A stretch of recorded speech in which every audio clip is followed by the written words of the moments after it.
ఏంటమ్మా? ఎందుకని? కరెక్టేనా? అంటే ఆగి ఆగి ఆగి ఆగి చెప్తున్నావు కదా అమ్మా. మంచిది. దేవుడు కోపము రగులుకొనుట మనం కిందటి వారంలో చూసి 14,700 మంది నశించిపోయిన విషయాన్ని మనం విన్నాం కదండి. అంటే దేవుడు కోపం వచ్చిందని, దేవుడి ఉగ్రత వచ్చిందని మనం విన్నాం. దేవుడు కోపము రగులుకోకుండా ఒక మానవుడు ఏం చేయాలి? తన వ్యక్తిగతమైన జీవితాన్ని దేవుడికి సమర్పించబడాలి. హల్లెలూయా. ఏం చేయాలి చెప్పండి? దేవుడికి నీ జీవితాన్ని అప్పగించుకోవాలి. ఎలాగనొచ్చు, ఇంకొకటి సమర్పించుకోవాలి. ఏం చేయాలి చెప్పాలి? ఎవరిని? నన్ను నేను దేవుడికి అర్పించుకోవాలి. ఏం చేయాలండి?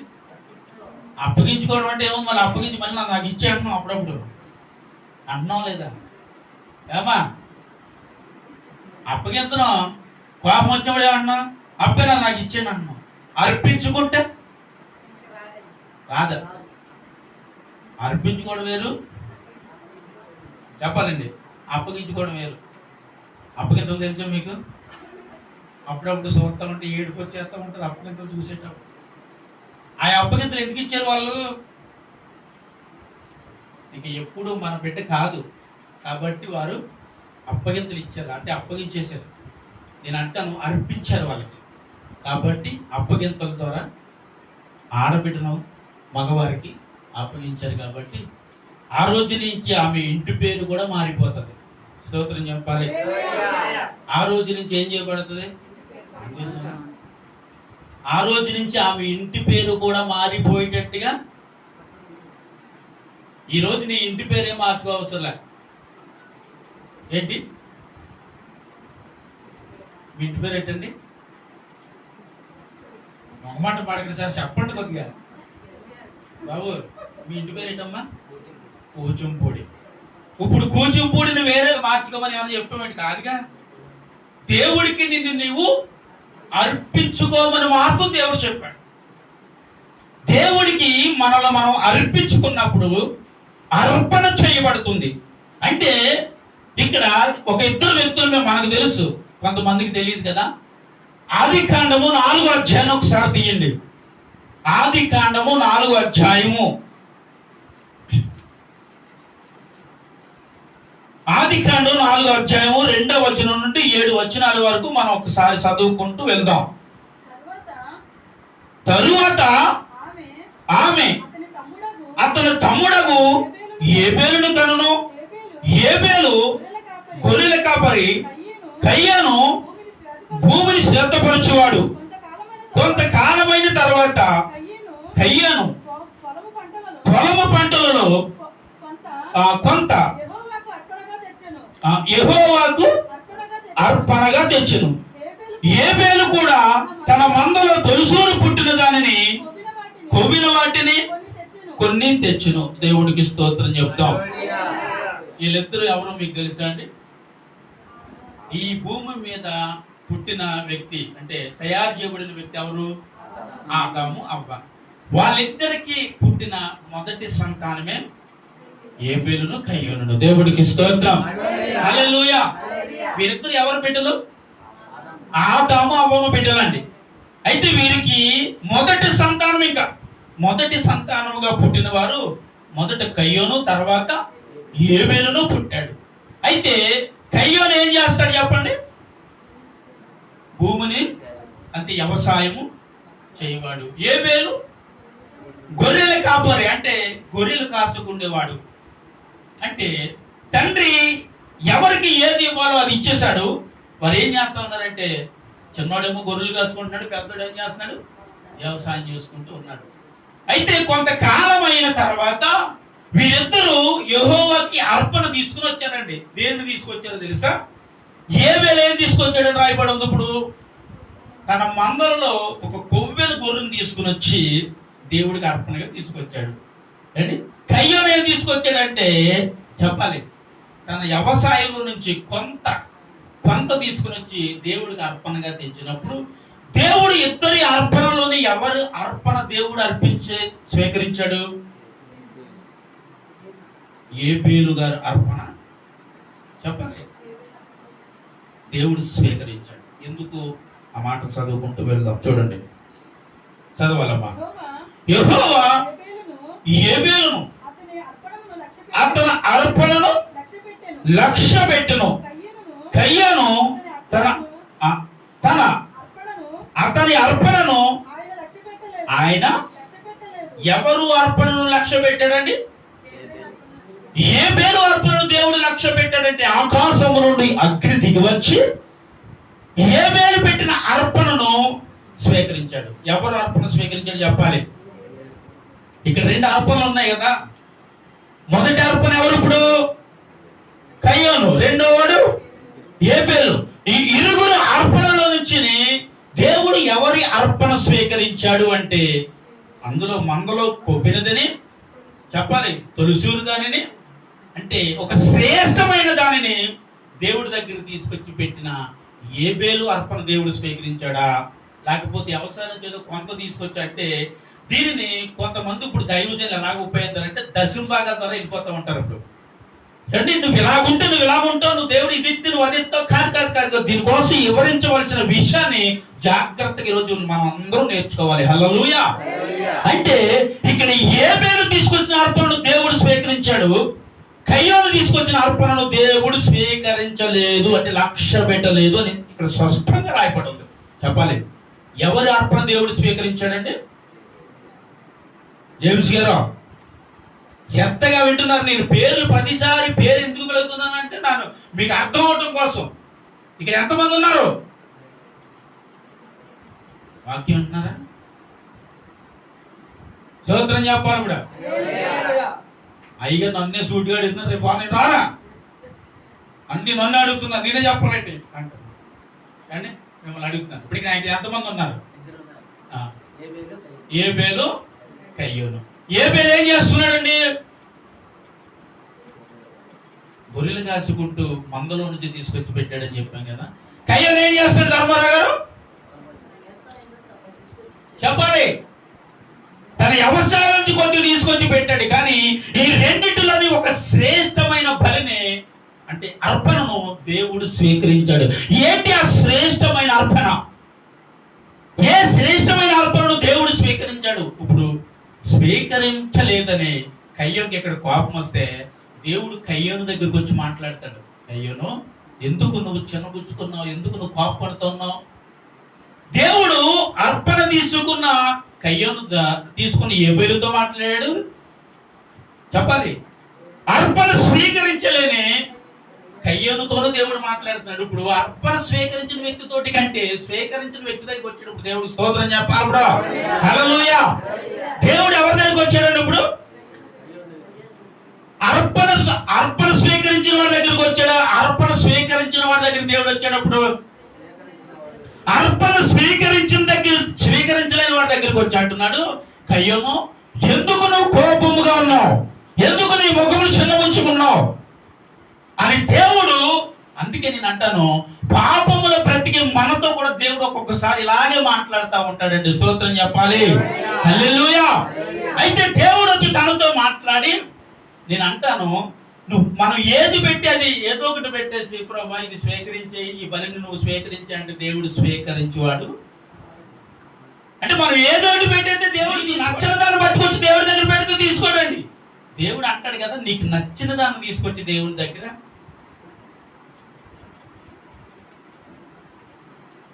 అర్థమైందా మన మాటలు? సూటిగా అర్థం అవుతాయి. మీకు నచ్చిన దాన్ని తీసుకొచ్చి దేవుడి దగ్గర పెట్ట. మనం ఇతరులకి ఏదైనా ఇచ్చేటప్పుడు ఏమిస్తాం? కరెక్ట్గా చెప్పాలి, మొగమాటం పడకుండా సిగ్గు లేకుండా. అమ్మా అది అవసరం లేనిది బాగోలేదని ఏం చేస్తాం? దీనికి క్యాప్ ఉంది కాబట్టి నేను దీన్ని జేబులో పెట్టుకుంటాను. ఇప్పుడు దీనికి క్యాప్ లేదు, అవసరం లేదు. పాప దానికి పని ఇచ్చాడు. ఏది ఇచ్చాడు? వాడికి ఉన్న ఉపయోగం లేదండి. దానికి క్యాప్ లేదు, ఉపయోగం లేదు కాబట్టి వాడబట్టడానికి బాగోదు కాబట్టి జేబులో దీన్ని తిరగేసి మనం ఇలా జేబులో పెట్టుకుంటే బాగోదు కాబట్టి ఇది మనకు ఇప్పుడు అవసరం లేదు. కాబట్టి ఎవరికి ఇచ్చినప్పుడు ఇది కూడా ఉంచుకో, రాసుకో. దేవుడికి స్తోత్రం. హల్లెలూయా. అర్థమవుతుందండి? ఇప్పుడు నాకు అది పనికి రాదు. ఎందుకని?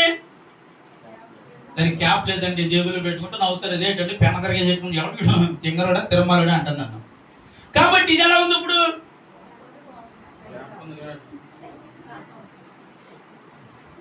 స్తోత్రం చెప్పాలి ఇప్పుడు. హల్లెలూయా. ఇప్పుడు ఇది బాగుంది, ఇది ఎందుకు ఇస్తాను నేను అంటే, ఈ ఒక్క పెన్న విషయంలోనే మనకి ఎంతలా అనిపించిందంటే, ఒక్కసారి మన జీవితం వెనక్కి వెళ్ళిపోయాం అనుకోండి, ఇలాంటి చాలా సంఘటనలు మనకు అప్పుడప్పుడు ఎదురే ఉంటాయి. నువ్వు తినే ఫ్రూట్ కావచ్చు, కర్రీ కావచ్చు, నువ్వు వాడే వస్తువు కావచ్చు. ఒకవేళ ఎవరికైనా ఒకవేళ బట్టలు లేవండి, నీకు బట్టలు ఇవ్వాలనిపించింది, మనం ఏమి ఇస్తాం అండి? తీసేసి వాడలేనండి, నాకు అనవసరం అండి, అదిగిపోయిందని అంటాం కదా, సిరిగిపోయిందండి, జీరోలు పడతాయి కదా. అవి ఏం చేస్తాం మనం? బాగున్నది ఇంటికి ఇస్తాం, బాగున్నది మనం కొన్ని రోజుల పాటు వాడుకుంటాం, మనం ఇంటికి ఇస్తాం. వాళ్ళకి బాగోలేనిది ఏం చేస్తాం? ఇప్పుడు ఒక మనిషి ఇతరులకు ఇచ్చేది ఎప్పుడు తాను ఇష్టపడింది, తనకు నచ్చిందే ఇతరులకి ఇవ్వాలి. దేవుడికి స్తోత్రం చెప్తారు. ఇప్పుడు ఇది నేను చెప్పింది మనుషుల కొరకు కదా. ఇప్పుడు దేవుడి దగ్గరికి పోదాం మన అందరం కలిసి. ఇప్పుడు దేవుడు అంటున్నాడు, దేవుడికి దేవుడు ఏదో అడిగాడు నిన్ను. ఏమడిగాడు? ఏమడిగాడండి? ఎల్లయ్య గారు మీరు ఖైదీ ప్యాకెట్ వేస్తున్నారు కదా, నాకు నచ్చలేదు అన్నాడు దేవుడు. అన్నాడా లేదా? అండి చెప్పు. నచ్చలేదు, అది నాకు కావాలన్నాడు. మనం ఏం చేస్తాం? అది ఎందుకు ఎత్తాం? పక్కన ఇంకో ప్యాకెట్ పెట్టి అది తీసి ఉప్పు ప్యాకెట్ తీసి మానేశాను. ఎప్పుడో మానేశాను. లోపల ఎక్కడున్నది? ఏముంది లోపల? అరే బాబు ఇక్కడ కయ్యాలు కనిపిస్తున్నది కదా. ఏమి అని తనకి నచ్చిన దాన్ని తీసుకొచ్చి అర్పణగా పెట్టి, ప్రభువా ఈ అర్పణ నీ కొరకు అన్నాడు. దేవునికి స్తోత్రం. హల్లెలూయా. ఇప్పుడు దేవునికి మనం ఏది అర్పించాలి? అర్పించవలసిన 5 విషయాలు 6 విషయాలు మీకు చూటిగా నేను చెప్పగలను. అంటే నువ్వు దేవునికి ఏది అర్పిస్తే దేవుడు ఇష్టపడతాడు? ఎవరిని? అలా చెప్పాలి, మమ్మల్ని అనకూడదు. ఎవరిని? నన్ను. దేవుడికి నేను ఏది అర్పణగా అర్పిస్తే దేవుడు దానిని అంగీకరిస్తాడో అది మనం తెలుసుకుని దానిని మనం దేవుడికి అర్పణగా ఇవ్వగలగాలి. అప్పుడు దేవుడు మనలను ఇష్టపడతాడని వాక్యములోనే స్పష్టముగా రాయబడింది. దేవుడికి స్తోత్రం. అని అర్పించవలసిన విషయాలు ఏది అర్పిస్తే దేవుడికి ఇష్టం, ఎలాంటిది అర్పిస్తే దేవుడు నీ అర్పణను అంగీకరిస్తాడు, ఏది అర్పిస్తే దేవుడు నిన్ను, కిందటి వారాన్ని చెప్పాను, ముదుము వచ్చే వరకు నేను ఎక్కడ పెట్టుకుంటాడు? సంఘం పెట్టేసుకుంటాడు, విడిచిపెట్టాడు, కుక్కలకి నాకలకి సాతాన చేతులకి నిన్ను అప్పగించడు. అవి వస్తా ఉంటే ఏం చేస్తాడు? చెప్పమ్మా, ఏం చేస్తాడు? మనం సంఘం వేసుకున్నాడు కాబట్టి అవి ఏమన్నా వస్తాయి మన దగ్గరికి. ఒకవేళ వస్తే మనం ఏం చేస్తాం చెప్పాలండి? యూట్యూబ్లో చిన్న వీడియో చూశాను. అందులో జస్ట్ ఎన్నో ఒక 7 సంవత్సరాలు 8 సంవత్సరాలు ఉంటుంది బాబు. ఆడి మీద ఒక 2 సంవత్సరాల పాప ఉంటుంది. వాడు ఆ స్కూల్కి తీసుకువెళ్తున్నాడు. ఆ పాపని తీసుకుని వెళుతూ ఏం చేశాడంటే, అక్కడ కొన్ని కుక్కలు ఉన్నాయి. కుక్కలు ఉంటే ఏం చేశాడు వాడు? ఆ కర్ర తీసుకుని ముందు ఆ చెల్లె ఉంటుంది, ఎందుకంటే ఆ పిల్ల కంటే ముందెళ్ళి ఆ కుక్కలు తవ్వుతూ నువ్వు వెనకాలరా అంటున్నాడు. దేవుడికి స్తోత్రం చెప్పాలి. ఆ పిల్ల చాలా ధైర్యంగా బ్యాగ్ కట్టుకుని నడుచుకుంటూ వెళ్ళిపోతా ఉంది. ఎందుకు? వాళ్ళ అన్నయ్య రాలేదనుకోండి, ఆ కుక్కలు ఉన్నాయి, ఆ పిల్లలు ఏం చేస్తుంది? భయపడి ఎవరొకరు పిలుస్తూ ఉంటుంది, అక్కడ కుక్కలు ఉన్నాయండి కొద్దిగా హెల్ప్ చేయండి అంటది. చిన్నపిల్లలు కాబట్టి ఎవడో పట్టించుకోడు. ఇప్పుడు వాళ్ళ అన్నయ్య వస్తూ అంటున్నాడు, నువ్వు వెనకదలరా అంటున్నాడు. ముందు కుక్కలు తరుగుతూ వెళ్తూ ఉన్నాడు. ఆ అమ్మాయి చాలా ధైర్యంగా వెళ్తోంది. బిడ్డ, ఈ లోకంలో బ్రతుకుతున్న నీకు నాకు దేవుడు ఇలాగే ఉంటాడు. హల్లెలూయా. దేవుడు నీకును నాకును తోడుగా ఇలాగే ఉండి నిన్ను ఈ లోకపరంగా శోధిస్తున్న ప్రతి శాతాను చేతి నుంచి విడిపించబడటానికి ఆయన నీకు ముందు నడుస్తున్నాడు. స్తోత్రం చెప్పాలి. హల్లెలూయా. ఏమంటే ఇలాగ దేవుడు ఎప్పుడు నడుస్తాడంటే నువ్వు ఇష్టపడ్డ దాన్ని దేవుడికి అర్పించినప్పుడు చెప్తాను. స్తోత్రం చెప్పాలి. ఏమండి నువ్వు ఏదైతే ఇష్టపడ్డావో దానిని దేవుడికి అర్పణగా అర్పించాలి. ఇప్పుడు ఆవరణంలో ఉన్న బలిపీఠం మీదకి వచ్చిన ప్రతి ఒక్కరూ అక్కడ ఏం చేసేవారంటే పశువును వధించేవారు. ఏం చేసేవారు? పశువును వధించేవారు. అంటే నిన్ను నీవు మొట్టమొదటిగా దేవుడు అంగీకరించబడిన దినమే నిన్ను నీవు అర్పణగా వధించబడాలి, బలిపీఠం మీద కాల్చబడాలి. స్తోత్రం చెప్పండి. హల్లెలూయా. ఆ బలిపీఠం మీద ఆ ఒక పశువు ఏ రీతిగా వధించబడి కాల్చబడిందో అలాగే నేనును దేవుడి సన్నిధిలో అడుగు పెట్టినప్పుడు మనం ఏం చేయబడతాం? కాల్చబడాలి. దేవుడికి స్తోత్రం చెప్పండి. అయితే ఇక్కడ ఇష్టపడిన దానిని అని అన్నాను కదా, ఇష్టపడినవి ఏంటో కొన్ని విషయాలు మన జాతీయ జ్ఞానం చేసుకుందాం. మొట్టమొదటి ఇందులో చూడాల్సిన వ్యక్తి ఎవరన్నా ఉన్నారంటే అబ్రహామునిగా మనం చూడగలం. ఎవరినండి? అబ్రహాము గారు. అబ్రహాము దేనిని దేవుడికి అర్పణగా అర్పించాడు? చూడండి, ఆదికాండము 22వ అధ్యాయం ఒకసారి తీయండి. ఆదికాండము 22వ అధ్యాయము 9వ వచనాన్ని ఒకసారి చదువుతాం. ఆదికాండము 22 మొదటి వచనంలో ఒకవేళ చదివితే దేవుడు అబ్రహామును పిలిచి, ఏమంటే అబ్రహామును పిలిచి, అబ్రహామా నీకు ఒక్కడే ఉన్న నీ కుమారుడు అన్న మ్యాటర్ అక్కడ ఉంటుంది. 9వ వచనంలో ఏముందో చదువుతాం. అలాగ వారిద్దరూ కూడి వెళ్ళి దేవుడు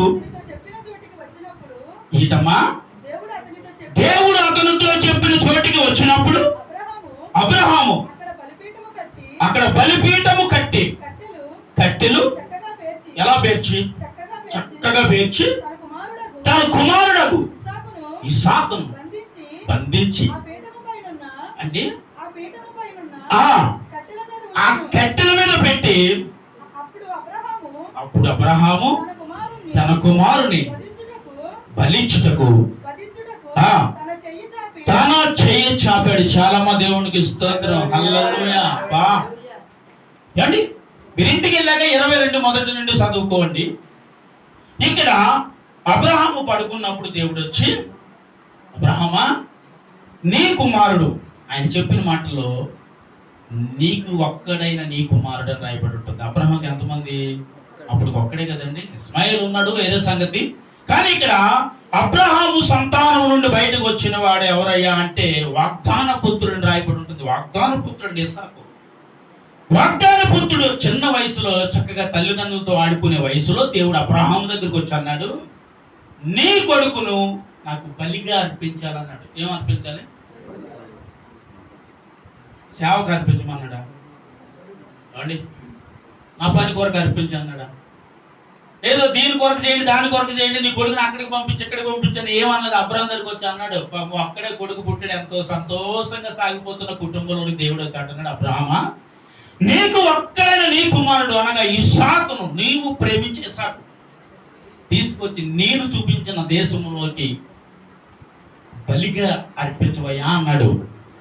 అయితే అప్పుడు అసలు అబ్రహాం ఏం చేయాలంటే వెంటనే సారమ్మ గారిని లేపి, అమ్మ సారమ్మ, దేవుడు మనకి లేక పుట్టిన సంతానం కదా, ఈ సంతానంలో నుండి అబ్రహాము సంతానం కదా, అంటే నా సంతానంలో నుంచి పుట్టబడిన ఈ ఇస్సాకును దేవుడు బలిగేమన్నాడు రా అని ఎవరిని అడగాలి? ఏమండి? స్తోత్రం. హల్లెలూయా. జాగ్రత్తగా ఎలాగైనా వాక్యం అండి ఎవరిని అడగాల? సారమ్మని అడగాలి. అడిగాడా? ఏం లేదు. కొడుకుని తీసుకుని, పనివారిని తీసుకుని, గాడిని తీసుకుని, కట్టెలు తీసుకుని, కావాల్సినవన్నీ సమస్తాన్ని సమకూర్చుకుని ఎక్కడికి తీసుకురమ్మన్నాడో అది మోరియా కొండ మీదకి దేవుడు ఆ ఎక్కడైతే మాట్లాడుతున్నాడో, ఎక్కడైతే బలి అర్పించమన్నాడో ఆ స్థలముకు ఎంట పట్టుకుని వెళ్ళిపోయాడు. అంతే వెళ్ళిపోయాడు. ఏమంటే పనివారిని గాడిదల్ని కింద పెట్టాడు.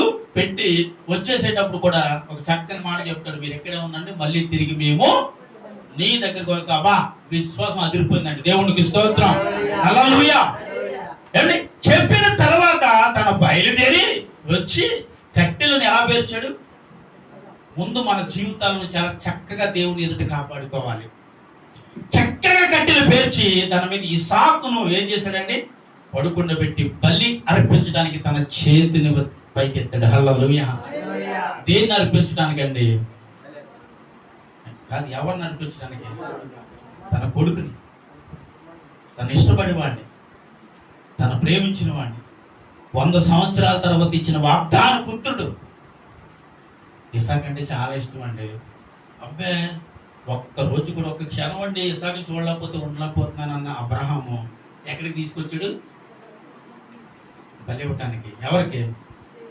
దేవుడికి. నేను అంటాను, దేవుడికి అర్పణగా అర్పించడానికి ఏం కట్టాడు? బల్లి పీఠమును కట్టాడు. స్తోత్రం చెప్పాలి. బల్లి పీఠమును కట్టి ఇస్సాకును అర్పణగా అర్పించడానికి ముందుకొచ్చాడు. ముందుకొచ్చిన అబ్రహాముతో దేవుడు చాలా అద్భుతంగా మాట్లాడాడు. అబ్రహాము దేనిని ఇచ్చాడు చెప్పాలి? బలిగా గొర్రె పిల్లని కాదండి. అబ్రహాము దేనిని అర్పించడానికి ముందుకు వెళ్ళాడు? తన ఇష్టపడిన వాడిని. దేవుడికి స్తోత్రం చెప్పాలి. తన ఇష్టాన్ని అర్పించడానికి దేవుని యొద్దకు వెళ్ళాడు. అయ్యా, మొదటిగా తన ఇష్టాన్ని అర్పించిన వ్యక్తులు మొదటి స్థానం ఎవరికి ఉందంటే ఇక్కడ అబ్రహామును చూస్తా ఉన్నాం. దేవుడికి స్తోత్రం చెప్పాలి. హల్లెలూయా. మొదటి స్థానము. అందుకే అబ్రహాము దేవుడి చేత నీతిమంతుడు అని ఎంచబడిందని వాక్యంలో రాయబడి ఉంది. చూడండి, యాకోబు రాసిన పత్రిక తీయండి. యాకోబు రాసిన పత్రిక 2వ అధ్యాయం 21వ వచనం ఒకసారి చదువుదాం. ఇక్కడ ఏం చేశాడు?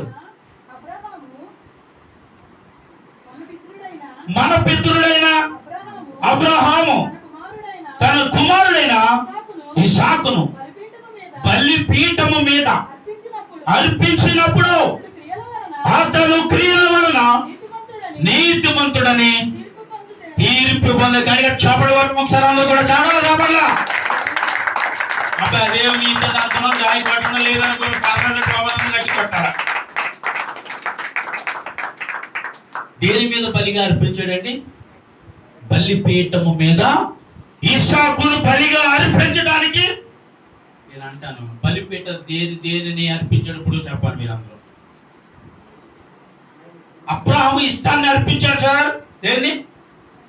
అబ్రహాము ఇష్టపడుతున్నాడు. అబ్రహాము ఇష్టము, అబ్రహాము ప్రాణము. అబ్రహాము అనుకున్నాడు, 100 సంవత్సరాల తర్వాత మళ్ళీ తిరిగి నా యవ్వనాన్ని లేకపోతే నా జీవితాన్ని చూసి ఆనందిస్తున్నాను అనుకున్న అబ్రహామే ఇస్సాకును తీసుకెళ్లి బలి అర్పించడానికి ఏ విషయంలోని ఎన్నకాలని అబ్రహాముని ఇక్కడ చూస్తా ఉన్నాను. వినరా, ఏం అర్పించాడు అబ్రహాం గారు? నా బిడ్డనండి చెప్పాలి. దేన్ని అర్పించాం? బాగా అనిపించేస్తుంది. ఆ లేఖనము చదివే ప్రతిసారి నాకు గుండెలు పగిలిపోతా ఉంటుంది తెలుసా అండి. నీ ఇష్టంలో నీకున్న అలవాటే నువ్వు విడిచిపెట్టలేకపోతున్నావే. తను 100 సంవత్సరాలు పుట్టిన కుమారుడు అండి. 14, 13 సంవత్సరాలు ప్రాయము కలిగిన వాడు. ఆడుకునే వయసు. ఆ టైంలో పిల్లలు చూసి ఎంతో అల్లారు ముద్దుగా ఆడిపోతుంటే తల్లిదండ్రులు అలాంటి చిన్న పిల్లవాడిని తీసుకొచ్చి బలి అర్పించడానికి వెనకాడలేని అబ్రహాం గొప్పవాడు. ఈరోజు నేను గొప్పవాడవా? ఇక దేవుడికి అర్పించే విషయంలో అబ్రహాము దేవుడి చేత ఏమని ఎంచబడ్డాడంటే నీతిమంతుడు అని ఎంచబడ్డాడు. స్తోత్రం చెప్తాం. హల్లెలూయా. ఏమని ఎంచబడ్డాడండి? నీతిమంతుడు అని ఎంచబడ్డాడు. రెండో మాట కూడా చూద్దాం. రాసిన పత్రిక 11:24. మొదటిగా మనం ఏం చూసాం? మొదటిగా తన ఇష్టపడిన దానిని అంటే తన ప్రేమించే ఇస్సాకును బలి అర్పించాడు. ఇప్పుడు మోషే పెద్దవాడైనప్పుడు ఏమండి? దేనిని బట్టి? విశ్వాసమును బట్టి. ఐగుప్తు ధనము కంటే క్రీస్తు విషయమైన నింద గొప్ప భాగ్యమని ఎంచుకుని అల్పకాల పాప భోగమును విడిచి దేవుని ప్రజలతో శ్రమ అనుభవించుట మేలని యోచించి. దేవుడికి స్తోత్రం చెప్పండి. ఎక్కడెక్కడికి వెళ్ళిపోవద్దు కానీ. రెండవ విషయం, ఇప్పుడు మనం ఎక్కడున్నాం? సపంచ. మొదటి విషయం ఏంటి? మొదటి విషయంలో అబ్రహాము ఏం చేశాడండి? తన ఇష్టపడిన తన బిడ్డను దేవుడికి అర్పణగా అర్పించాడు. రెండో విషయం, ఐగుప్తు దేశంలో రాజు కుమారుడు ఎవరండినా సార్? ఎవరైనా? దేవుడికి స్తోత్రం. మోషే గారు సార్. దేవుడికి స్తోత్రం చెప్పాలి ఇప్పుడు. హల్లెలూయా. ఈ మోషే గారు రాజు కుమారుడుగా ఎదిగినవాడు. రాజు కుమారుడుగా చాలా అద్భుతంగా ఆ దేశంలో ఉన్నవాడు. కానీ ఇవన్నీ దేనిని విడిచి వచ్చాడు తెలుసా అండి? రాజకుమారుడిగా పిలువబడిన పిలుపుని విడిచాడు. రాజు భోగమును విడిచాడు. ఆస్తులను అంతస్తులను విడిచాడు. అన్నిటిని విడిచి క్రీస్తు విషయమైన గొప్ప నింద అనుభవించడం నాకు మేలయ్యా. దేన్ని విడిచేసేటప్పుడు ఏం విడిచిపెట్టేశాడండి? క్రీస్తు కొరకు దేనిని విడిచిపెట్టాడంటే ఇక్కడ రెండో వ్యక్తిగా అమ్మ కాంతమ్మ గారు ఇంటికి వెళ్ళిపోండి అమ్మగారు, మంచం ఉంది.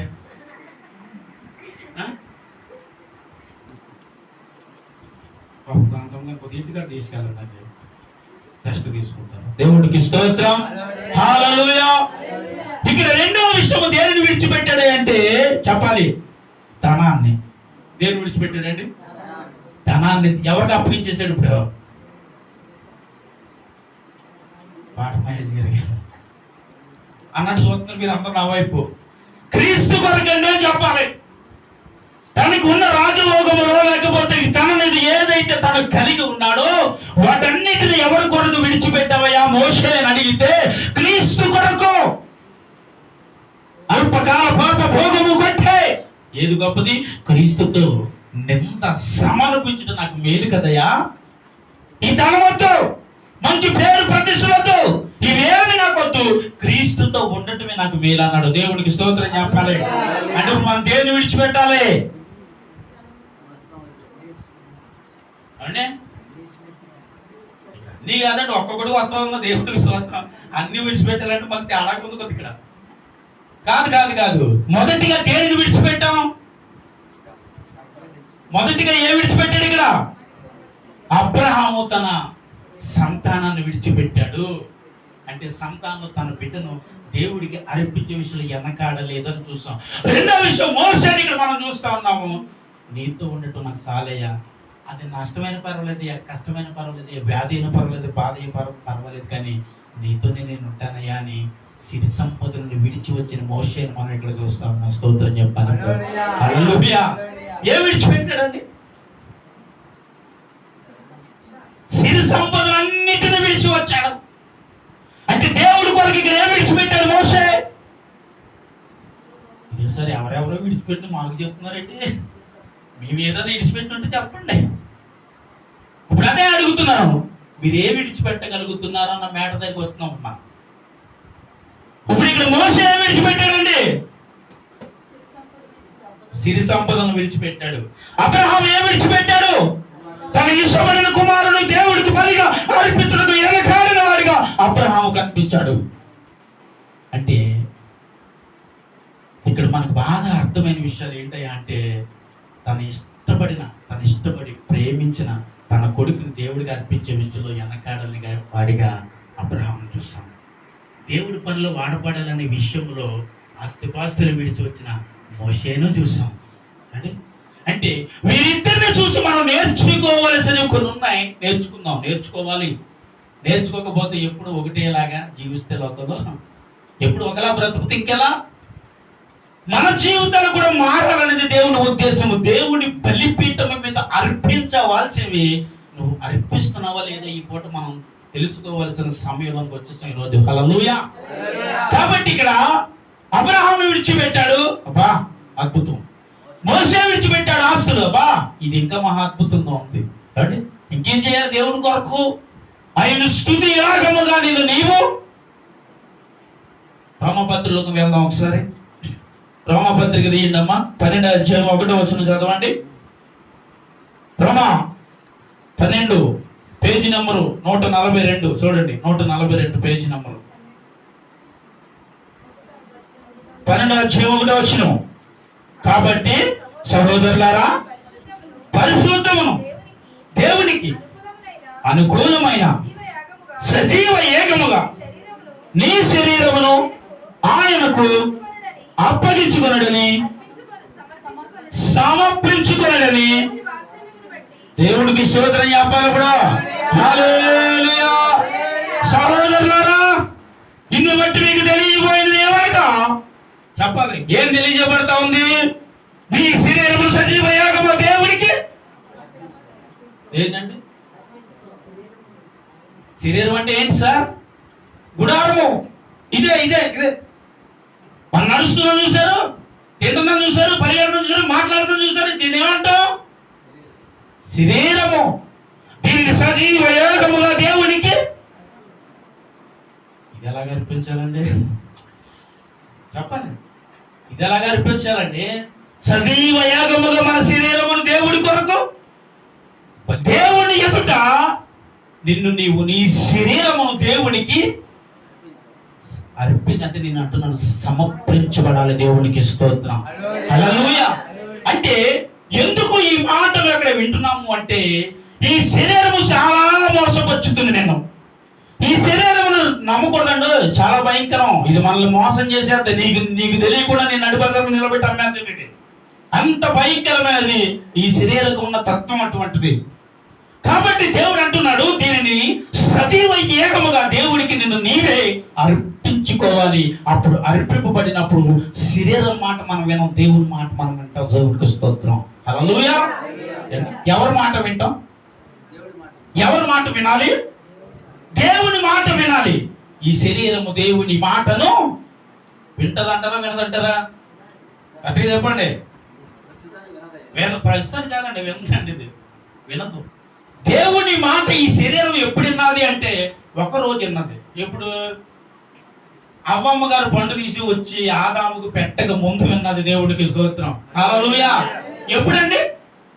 ఈ శరీరం దేవుడి మాట విన్నది, దేవుడి మాటకి లోబడింది, దేవుడికి విధేయుడిగా బ్రతికింది. ఎప్పుడయ్యా అంటే, చెప్పాలి, ఎప్పుడయ్యా అంటే ఆదాముకి ఆ పండు తీసుకొచ్చి పెట్టక మునుపు విన్నది. ఎందుకని? ఈ శరీరంలో ఏమి లేనప్పుడు కలుషితము, పాపము, శాపము, కోపము, అసూయ, ఇవేమి దేనికి లేవయ్యా అంటే ఆ శరీరముకు లేవు. ఏ శరీరముకు? ఆదామును అవ్వమ్మ గారు జీవించిన కాలములో, అనగా సర్పము అవ్వమ్మతో మాట్లాడక మునుపు ఈ శరీరము దేవుడి మాటను వినింది. దేవుడికి స్తోత్రం, హల్లెలూయా.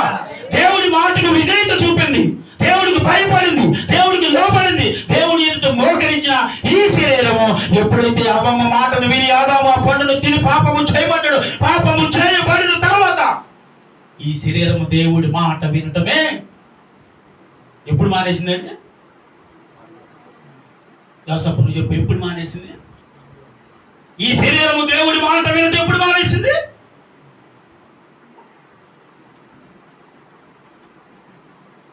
అది చాక్లెట్ ఏమన్నా అమ్మంటారు. ఇప్పుడు నేను కన్ఫ్యూజ్ అయ్యేది ఏం అడగలే.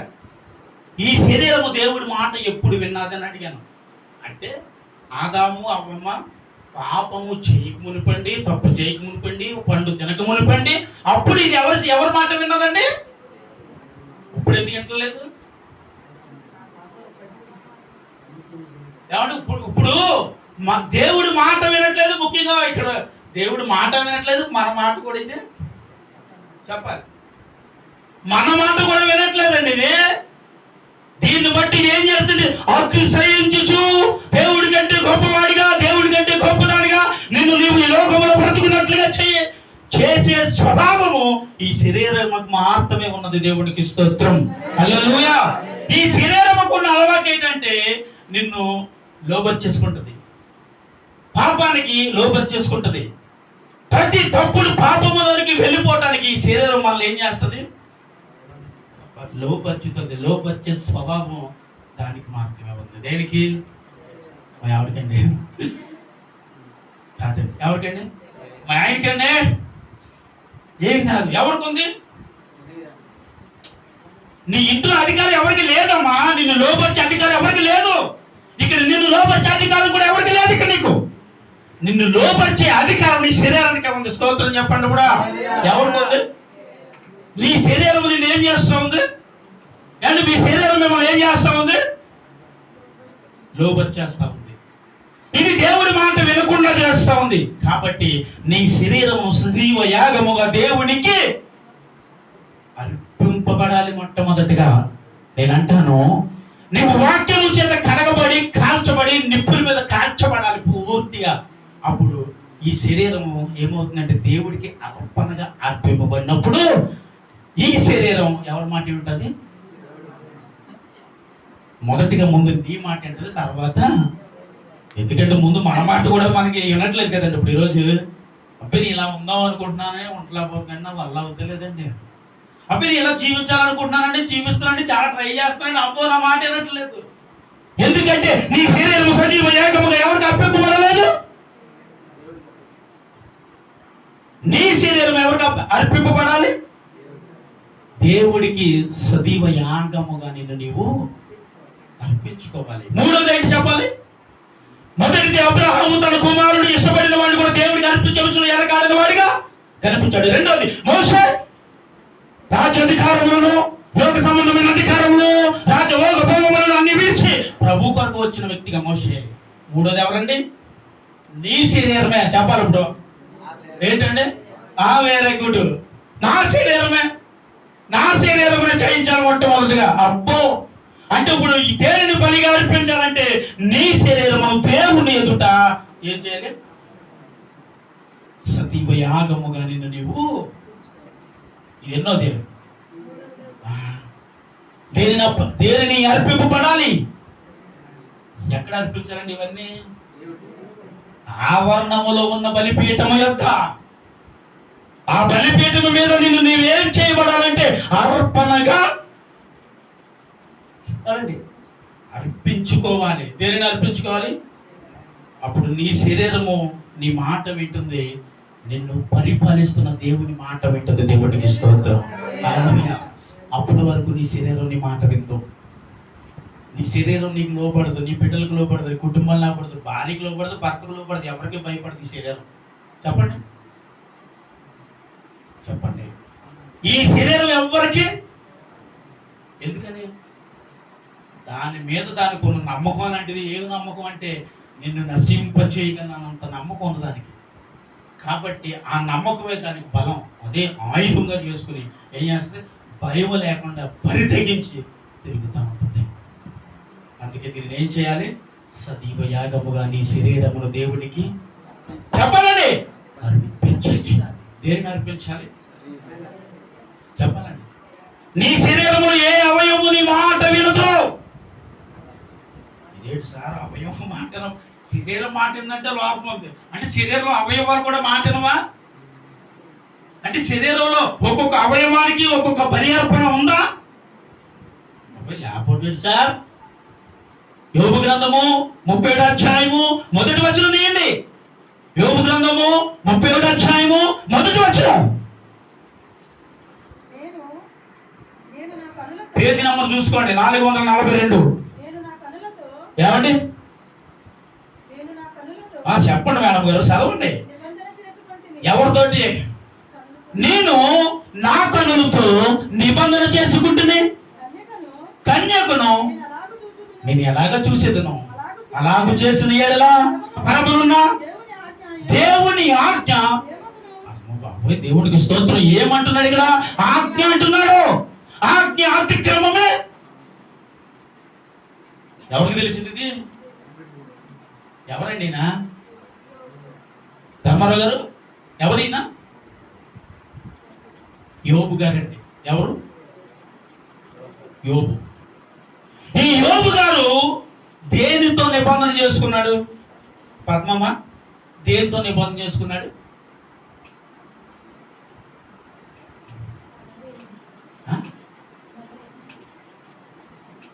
కళ్ళతో నిబంధన చేసుకున్నాడు. దేనితో అంటే అవయవాలతో కూడా నిబంధన చేయొచ్చని అన్నాం కదా. ఇక్కడ యోబు దేనితో నిబంధన చేస్తున్నాడు? కళ్ళతో నిబంధన చేస్తున్నాడు. నేను అంటాను, నీ కాళ్ళను అర్పించు. ఎలా? దేవుడికి బలిగా అర్పించామండి, అర్పింపబడ్డం కాబట్టి రక్షించండి, దేవుడి సన్నిధిలో ఉన్నామని అంటాం కదా. అంటే నీ కాళ్ళకి ఏముందంటే చెప్పాలి, నీ కాళ్ళకి దేవుడితో చేయబడిన వాగ్దానం గుర్తుంది. కాబట్టి ఇది పాపంలోకి నడిచి వెళ్ళదు. చెప్పాలి అంటే నేను అంటాను, పాపం నడిచి అంటే ఈ కాళ్ళు సినిమాకి వెళ్ళవు. ఎప్పుడు నిబంధన చేసుకుని రక్షణ పొందిన తర్వాత సినిమా చూడటం మానేసానండి, అసలు థియేటర్కి వెళ్ళట్లేదు అంటే సెల్లో చూస్తున్నావా అంటే కాళ్ళకు నిబంధన చేయబడింది. కానీ నీ కాళ్ళకు నిబంధన చెప్పండి అందరూ, కాళ్ళకు నిబంధన చేయబడింది. సినిమా వెళ్ళట్లేదు, వేరే గుడ్. కానీ కళ్ళకు నిబంధన చేయబడలేదు. ఎక్కడ చూస్తున్నాం? ఫోన్లో చూస్తున్నాం, టీవీ చూస్తున్నాం, చూడట్లేదు. అంటే నిబంధన ఎక్కడుంది చెప్పండి? లేదండి, కాళ్ళకు ఉంది నిబంధన. నువ్వు అర్పింపబడినప్పుడు కాళ్ళతో నిబంధన చేయబడ్డారు కాబట్టి సినిమాకి వెళ్ళట్లేదు సార్. పాస్టర్ గారు ఎప్పుడు సినిమా మానేశారండి. అవునా? అవునండి, ఆ రోజు బాప్తిజం పొందినప్పటి నుంచి సినిమా చూడలేదు. మరి ఎప్పుడు వెళ్ళాలంటే అంటే ఆ రోజు నైట్ సెకండ్ షోకి వెళ్ళి వచ్చేసానండి, కళ్ళంతే బాప్తిజం అని అన్నాడు. అవునా? అంటే రేపు పరిశుద్ధం అయిపోతుందని ఈ రోజు ఏం చేసేసా? పాపం చేసి వచ్చేసాను. దేవుడికి స్తోత్రం చెప్పాలప్పుడా. హల్లెలూయా. అంటే రేపు పరిశుద్ధుడిగా మార్చబడుతున్నానని ఈ రోజు రాత్రి ఏం చేశాడంట?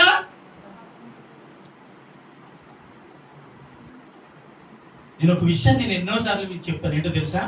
ఎప్పుడైతే ప్రభువుని మన హృదయంలో అంగీకరిస్తామో ఆ రోజే నువ్వు రక్షింపబడిన వ్యక్తి బిడ్డ. దేవుడికి స్తోత్రం చెప్పు. ఆ రోజే నువ్వు రక్షణ పొందిన బిడ్డవా. దేవుడికి స్తోత్రం. ఆ రోజే పరలోకమునకు వారసుడివి, వారసుడివి. కానీ ఇంకొక విషయం చూసావు, బాప్తిసం రేపు కదండి పొందేది, ఈరోజు చూద్దేమైంది? నీ నిబంధన మీరే నిబంధన తప్పం. కాళ్ళతో చేయబడిన నిబంధన బట్టి కళ్ళతో చేయబడిన నిబంధన ఏం చేసింది? ఒకవేళ నేను కళ్ళతో కన్యకను చూస్తే పరమలో ఉన్న తండ్రికి నేను ఏమవుతాను చెప్పాలండి. అంటే ఇక్కడ కాళ్ళకు నిబంధన చేయబడ్డది యోబుకి. ఇప్పుడు దేనితో నిబంధన చేస్తా ఉన్నాడండి చెప్పండి. కళ్ళకుతో నిబంధన చేస్తున్నాడు యోబు. ఒకవేళ నేను కళ్ళతో నేను కన్యకను చూస్తే ప్రభు నేను ఏమవుతాను? పాపాత్మనే. కాబట్టి నీ నిబంధన మీరిన అన్నయ్యా. నిబంధన అంటే దేవుని చెప్పండి, దేవుని శాసనం అంటే దేవుని మాట, దేవుని వాగ్దానం.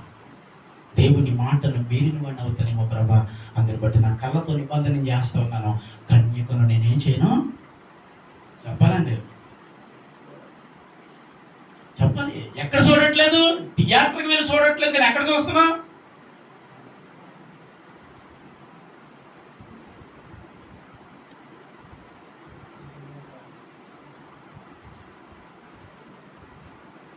ఒక విషయం తెలుసా?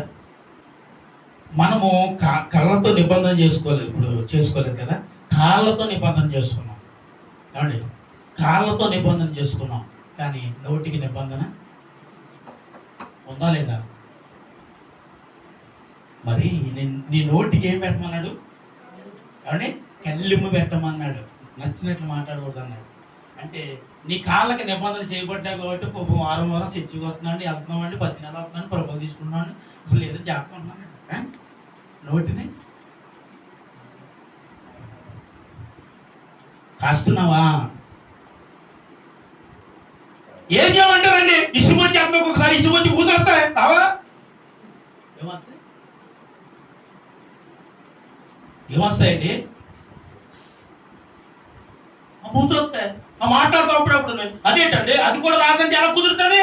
మాట్లాడతాం. అంటే నోటికి నిబంధన, కాళ్ళకి నిబంధన ఉంది సార్. అందుకే మన పాపంలోకి వెళ్ళట్లేదు. చేతికి నిబంధన లేదు, పాపం చేస్తుంది. కంటికి నిబంధన లేదు, పాపం చేస్తుంది. నోటికి నిబంధన లేదు, పాపపు మాటలు నీ నోట నుంచి చెప్పాలి. ఏం చేస్తాను అంటే ఇప్పుడు నిబంధన దేంతో చేసుకోవాలి బాబా అని చెప్పండి. దేంతో నిబంధన చేసుకుంటే నువ్వు జాగ్రత్తగా ఉండగలము? నీ శరీరమును దేవుడికి సజీవ యాగముగా ఏం చేయాలంట? అర్పించుకోవాలని చెప్తాను. దేవుడికి స్తోత్రం. అంటే నువ్వేం చేయాలంటే నువ్వు నీ అవయవాలతో పాటు దేవుడికి నిబంధన చేయబడి బలిపీఠం మీద కాల్చబడినప్పుడు నీవు సమస్తము దేవునికి లోబడి వాడిగా బ్రతుకుతావు. స్తోత్రం చెప్పాలి. హల్లెలూయా. ఇక్కడ యోబు కాళ్ళతో నిబంధన చేస్తా అంటున్నాడు. ప్రభా ఏమన్నాడమ్మా? ఏమన్నాడమ్మా అంటే అందరు నామోకంకి చూస్తారు కానీ బైబిల్ ఒక్క చూస్తలేదు. చదవండి ఒకసారి, చదివితే మీకు అర్థం. అది జోసఫా నువ్వు చదువు, నువ్వు ఆగమ్మా, నువ్వు చదువు.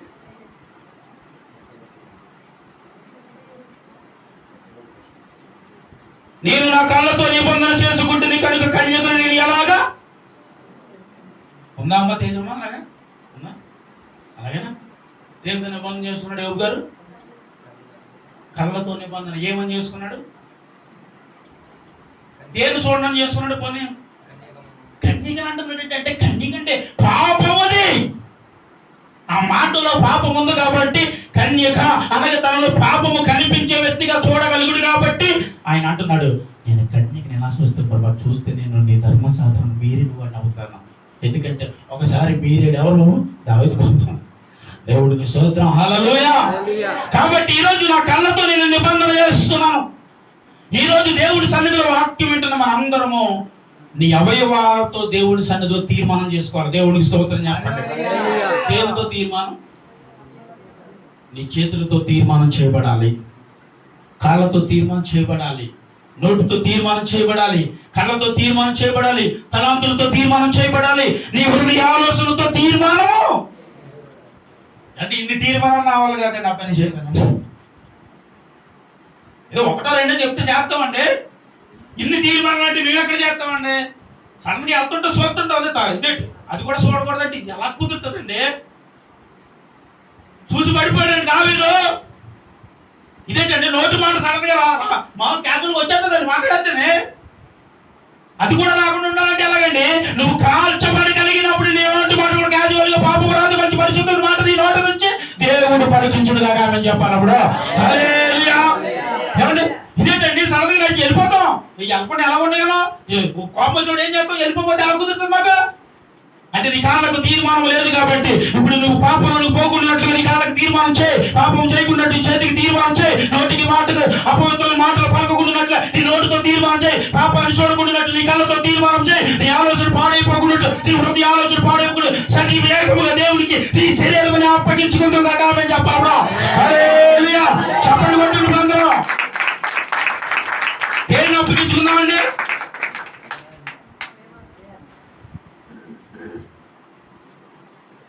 కాళ్ళకండి, చేతులకండి, కాళ్ళకండి, మొగలకండి, ఇవన్నీ కాదు.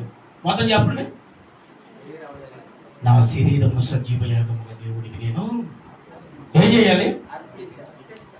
అర్పిస్తే శరీరం ఎవరి మాట ఏంటది? ఇప్పుడు దేవుడికి స్తోత్రం. ఏం కదమ్మా ఎవరి మాట ఉంటుందని ఏం కాదు. మీరు ఆయన సజీవంగా అప్పగించబడితే మీ మాట ఏంటడానికి ఉన్నారండి? నామం కలగవుతున్నారు. మీరు సజీవంగా అర్పించేసుకుంటే ఆయన్ని మాట ఏంటడానికి ఉన్నారండి? ఇద్దరు కలిపి దేవుడి మాట వినేవారిగా ఉండాలి. దేవుడికి స్తోత్రం. ఏమన్నాడు? పిలిచి అయ్యి నేను చేయొద్దానని చేసావా? నేను తినవుతానని తిన్నా కదంట. ఊరుకోరు సార్, మీరే కదా తెచ్చిచ్చారు. నేనే అవునండి. ఎవరినండి? అమ్మమ్మనే. మీరు తెచ్చిచ్చిన వాళ్ళే కదా. ఆ పండు తెచ్చిచ్చి తిన్నారా? నేనే చేశానండి. ఇందులోనే తినవద్దన్న ఆజ్ఞ ఎవరికి తెలుసు? గుర్తుండాలండి మీకు. ఎవరికి? దేవుడికి స్తోత్రం. ఏమండి ఎవరికి గుర్తుండాలి? ఇక్కడ మాట్లాడితే అమ్మమ్మ పడిపోతారండి. అందరిలే అమ్మమ్మ తినిపించేసిందండి, అమ్మమ్మ పెట్టేసిందండి, అమ్మమ్మ చేస్తుందండి. ఎందుకంటే ఆమె బలహీన ఘటం కాబట్టి ఆమె తింటదో పెడుతుంది. తిన్న మనకేమైంది? చెప్పాడు కదా దేవుడు. చెప్పలేదండి? అలాగే చెప్పాడు దేవుడు. ఏమన్నాడు? అరే బాబు, ఈ తోట మధ్యలో ఒక చెట్టు ఉంది, దానికి ఒక ఫలం ఉంది, ఆ ఫలాన్ని నువ్వు తింటే సత్తావే. నువ్వు సత్తావు అన్న విషయం ఎవరు తెలుసు? అప్పటికి అవ్వం ఇంకా రాలేదండి. ఎవరు తెలుసు అంటే ఆదాముకు తెలుసు. ఆదాముకు తెలిస్తే ఆదాము ఎవరికి చెప్పాలి ఆ విషయం? అవ్వం వచ్చిన తర్వాత వెళ్ళరా అంటే అప్పుడు ఇంత గాడుతుందో లేదండి. ఈ రోజు అంటే కూర్చోంటే లేకంటే లేకపోతే బాబా అప్పుడు అంత మృదువే అంత మృదుతాను అమ్మ. ఎందుకంటే మాంసపు మొత్తం అండి. దేవునికి స్తోత్రం చెప్పాలి. ఇప్పుడు హల్లెలూయా. మాంసపు మొత్తం అంత మృదువుగా ఉన్నా, అంత మృదువుగా ఉన్నా మా బాబు గారి పట్ల. అందుకని పిలిచి తల్లి ఆ పక్క పోవద్దు, ఆ పండు తినొద్దని ఒక్క మాట చెప్పుండొచ్చు కదా. ఏదో ఇచ్చాడు కదా, నాది నాది నాది అన్నప్పుడు సంకర వేసుకుని ఎత్తేసి డ్యాన్స్ చేసేసాడు. ఎవరు? సంకలు గుర్తేసుకున్నాడండి. ఎవరు? ప్రతి దాంట్లో సంకలు గుర్తేసుకోవచ్చు సార్. కొన్ని విషయాలు చేస్తూ ఉండాలి. సంకలు గుర్తేసుకుని ఏం చేశాడు? శిఖరికి పంపించాడు. శిఖరికి వెళ్ళి తీసుకొచ్చింది. ఏం తీసుకొచ్చింది? ఏదైతే దేవుడు తినొద్దన్నాడో దాన్ని తెచ్చి అమ్మ ఇచ్చి తినంటే. ఇప్పుడు చెప్తున్నాను, ఆయన బుద్ధి ఏమయ్యింది? ఎందుకంటే దేవుడు ఆజ్ఞాపించాడు. ఆదాము ఈ ఫలములోకి వెళ్ళ తింటేమన్నాడు? చచ్చిపోతాం అన్నాడు. కాబట్టి అమ్మా ఇది మనం తినకూడదు అని అవ్వమ్మకు బుద్ధి చెప్పాల్సిన వాడు ఏం చేశాడు? మరి ఎందుకు అత్తమ్మ అవ్వమ్మ తిట్టుకుంటారు? మీరు మంచిగా దేవుని సౌకర్యం ఇది అత్తమ్మ ఆమె తిట్టుకుంటాం. ఎందుకంటే మన ఎవరిని తిట్టుకోవాలి? అదేంటి మనమే తిట్టుకోవాలి. దేవుడికి స్తోత్రం. సరేండి, ఇంక స్వార్థం చూపుతున్నారు ఇక్కడ.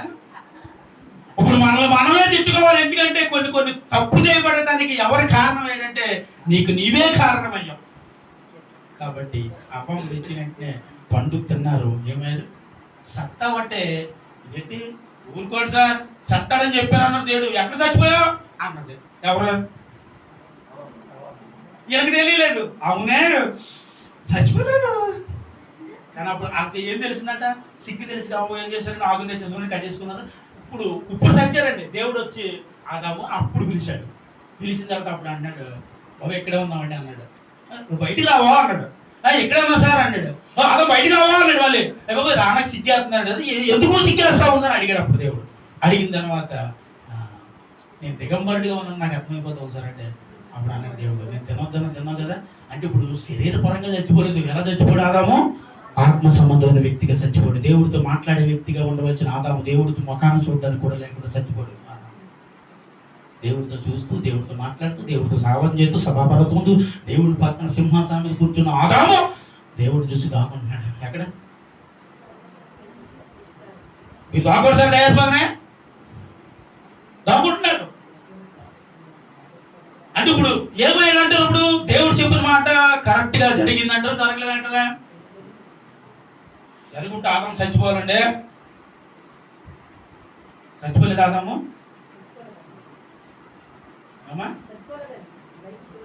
చచ్చిపోలేదు. అంటే ఎలా చచ్చిపోలేదు?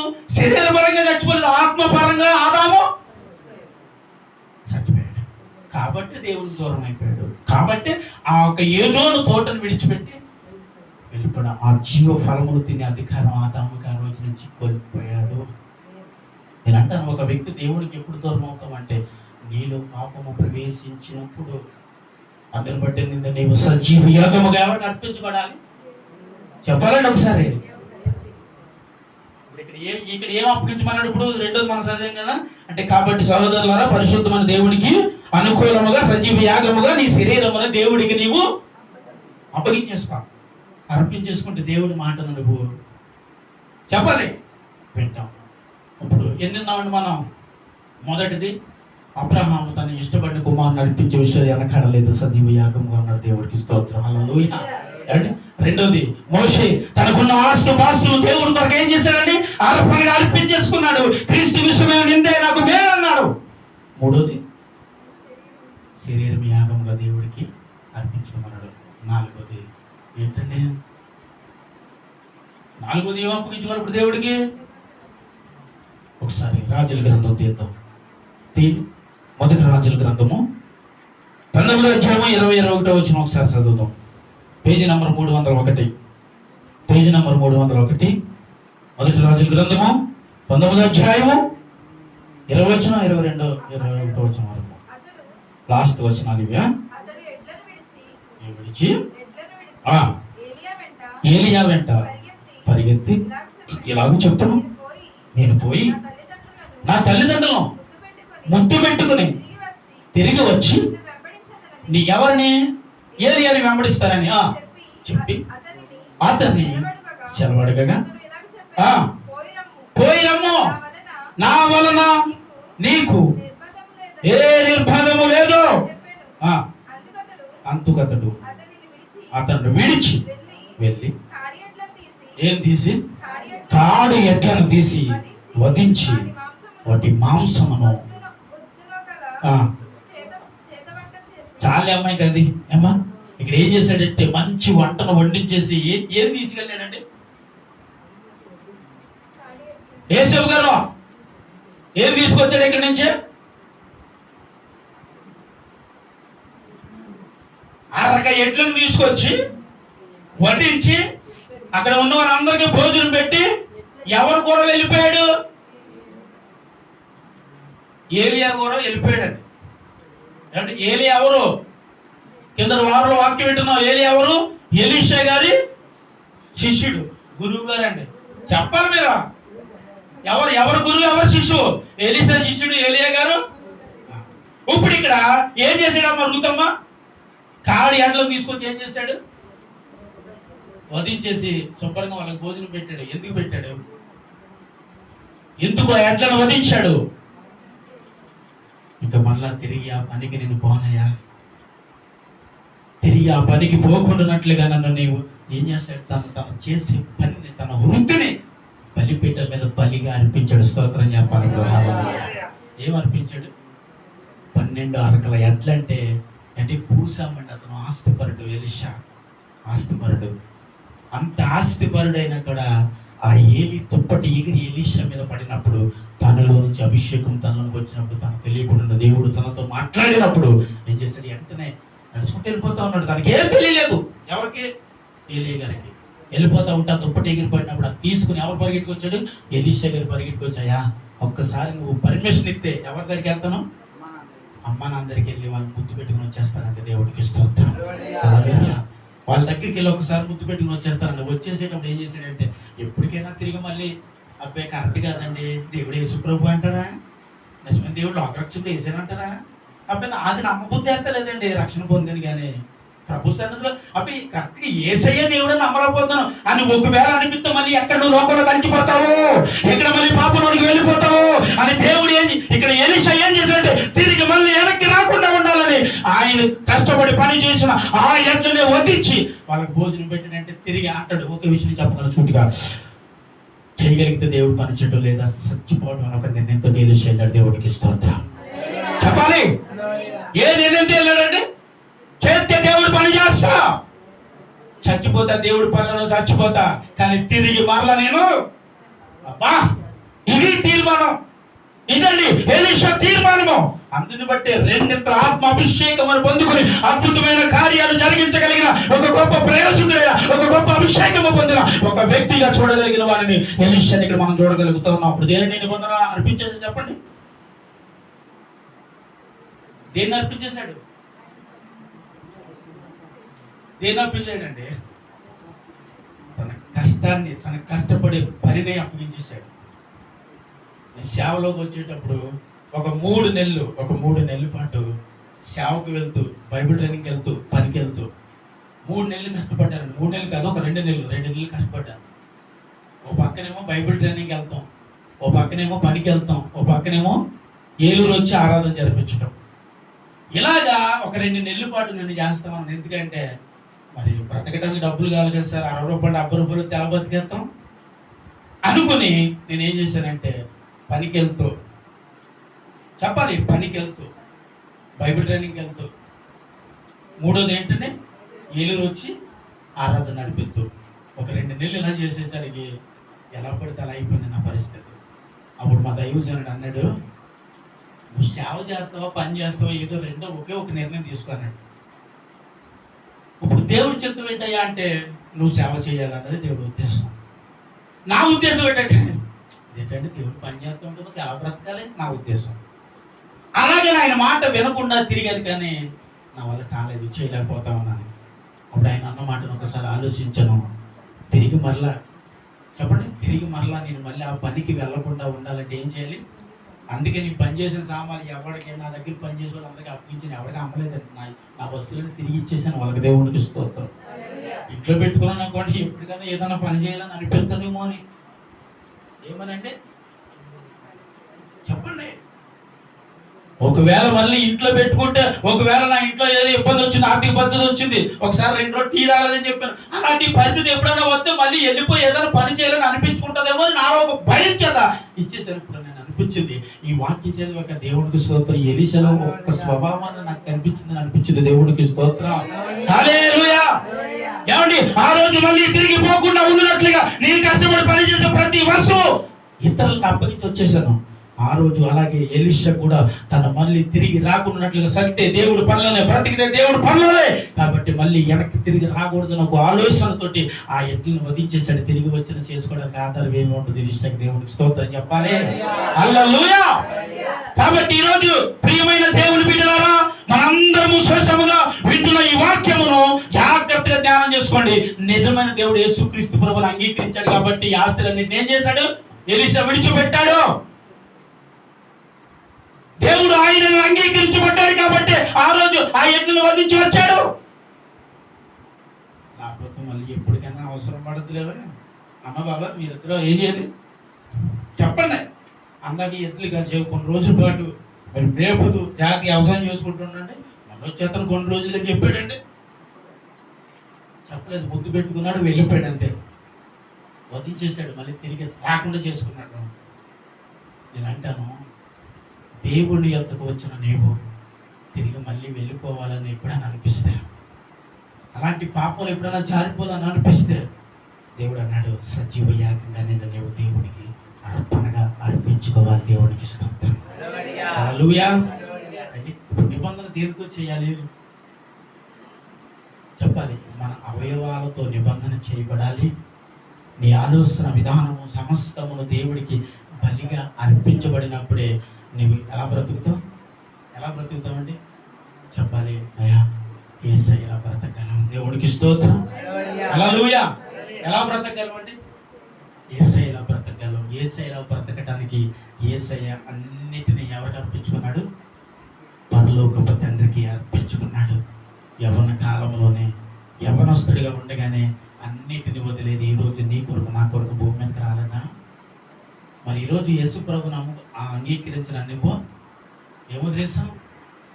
ఏమీ వదలలేదండి. లోకంలో ఆశలు వదలేదు, తాగుడు వదలలేదు, వ్యభిచారం వదలలేదు, కనిబయటలు వదలేదు, సుట్లు వదలలేదు, సిగరెట్లు వదలేదు, పాప వదలలేదు, నోట్లో ఉన్న బూతులు వదలలేదు, ఏది వదలలేదు. ఏది వదలకుండానే యెహోవానికి స్తోత్రం, నీ ప్రార్థనని యెహోవా శాపనం చేయనన్నావు, నేను చేసే పది ప్రార్థనని విను ప్రభువా. ఎక్కడేంటాడు? మనిషిలో ఏమి పోతే దేవుడు వింటాడు? మనిషిలో పాపం పోతే దేవుడు ప్రార్థన వింటాడు. దేవుడికి స్తోత్రం చెప్పండి. మనిషిలో పాపము పోతే దేవుడు ప్రార్థన వింటాడండి. ఆ ప్రార్థన వినాలి అంటే మనలో ముందు పాపం బయటికి పోవాలి. పోకుండా ఎంత ప్రార్థన చేసినా కుటుంబంలో మార్పు ఉండదు, జీవితంలో మార్పు ఉండదు, నెమ్మది ఉండదు, శాంతి ఉండదు, సమ్మతి ఉండదు, మార్పు ఉండదు, మారుమనసు ఉండదు, రక్షణ ఉండదు. ఇవన్నీ నీ జీవితంలోకి రావాలంటే నువ్వు వధింపబడాలి. ఎక్కడ? బలిపీఠం యొద్దని చెప్పండి. స్తోత్రం చెప్పాలి. ఎక్కడ వధింపబడాలండి? బలిపీఠం. బలిపీఠం మీద ఇప్పుడు నీ ఇష్టాన్ని పెట్టు. ఏది ఇష్టం నీకు? ఫైనల్గా ఇస్తాం. ఏమి ఇష్టం అండి? ప్రతి ఒక్కొక్కరికి ఒక్కొక్క ఇష్టం అంటే చెప్పండి. ఇప్పుడు అందరు నామం చూడాలా? కీర్తనమ్మా ఇప్పుడు ఏమన్నా నేను ఫైనల్గా వస్తామండి. మన ఇష్టాలు ఏంటి? ఇప్పుడు దేన్ని ఇష్టపడుతున్నావు? నువ్వు దేనిని ఇష్టపడుతున్నావు? ఇప్పుడు దేవుడు చాలా కొత్తతో అడుగుతున్నాడు. ఆయన దుఃఖాన్ని కలగజేసేది ఏది నీ జీవితంలో ఉందో, ఏది ఇంకా నువ్వు దాచుకుని క్రైస్తవులుగా బ్రతుకుతున్నావో, ఈ పూట ఆయన సన్నిధిలో అయ్యా ఇదిగో నా ఇష్టం, ఈ పూట నీకు అప్పగించేస్తానంటే దేవుడు ఆనందిస్తాడు. లేదా దేవుడి గాయాలు ప్రతి దినమును మనం రేపు వాడిగానే బ్రతుకుతాం. ఆయన గాయాలు రేపే వ్యక్తిగా నువ్వు బ్రతుకుతావా? ఆయన గాయాలను చెప్పండి. రేపకుండా బ్రహ్మ నీ గాయాలు, ఆయన గాయాలు మానకపోవడానికి కారణం మనలో ఉన్న అవిధేయత, మనలో ఉన్న తప్పులు, మనలో ఉన్న పొరపాట్లే. మనం దీనిని ఏది దేవుడికి అప్పగించలేదండి. అప్పగించలేదు. నేను విషయం చెప్పిన అప్పగించాం. అప్పగించకపోతే నీకు నాకు రక్షణ రాలేదు. ఎప్పుడు? అప్పగించకపోతే నీకు నాకు రక్షణ రాలేదు. అప్పగించబడ్డాము కాబట్టి దేవుడు ఆ దినం నిన్ను నమ్మి నీకు ఒక ఇంత గొప్ప రక్షణ రాయబడింది. తిరుపతిలో ఇంత గొప్ప రక్షణ దేవుడు నీకు ఇచ్చాడు. ఎందుని బట్టి? నిన్ను నమ్మాడు దేవుడు.